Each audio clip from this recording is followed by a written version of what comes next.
На пациентите со механичка потпора на срце, деновите од животот им се бројат. Секој ден велат и гледаме на смртта во очи.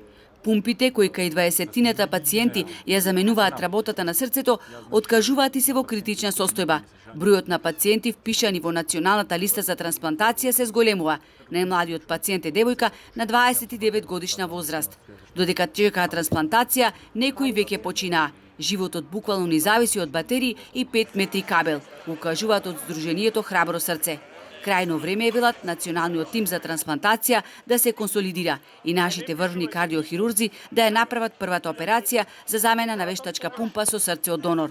Доколку веќе крајно не може да се направи ништо за скоро време во државава, да се размислува за упатување кон странство, да се решат нашите проблеми, затоа што овие уреди кои што се ставени на нас како мост до трансплантација треба во светот се прифатени како уреди кои што се користат 3 месеци, најмногу година дена.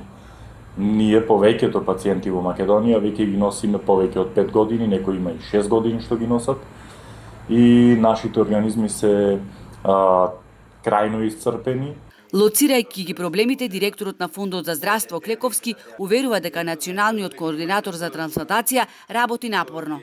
Проблемот е и со наоѓање на орган, бидејќи во основа не сме членки на Евротрансплант, немаме можност да разменуваме органи во поширока мрежа, листата на чекање е долга и значителна. И таму е, како да кажам, вртење во круг. За да влеземе во Евротрансплант треба да имаме одреден број на трансплантација, ние не стигаме до таа посакувано ниво. Пациентите со механичка потпора на срце молат на следното ревидирање на позитивната листа на лекови да се стави за нив толку потребниот лек Ентресто, кој лани го регистрираше Агенцијата за лекови Малмет. Пациентите сега сами се сноѓаат само за да дојдат до лекот кој кај нас чини околу 7000 денари. Инаку стотина лица во Македонија со години чекаат за трансплантација и на други органи. 20 лица се на листата за трансплантација на срце, 15 за црн дроб, а дури 47 за бубрек. Најмладите од нив се на 16, односно 17 годишна возраст.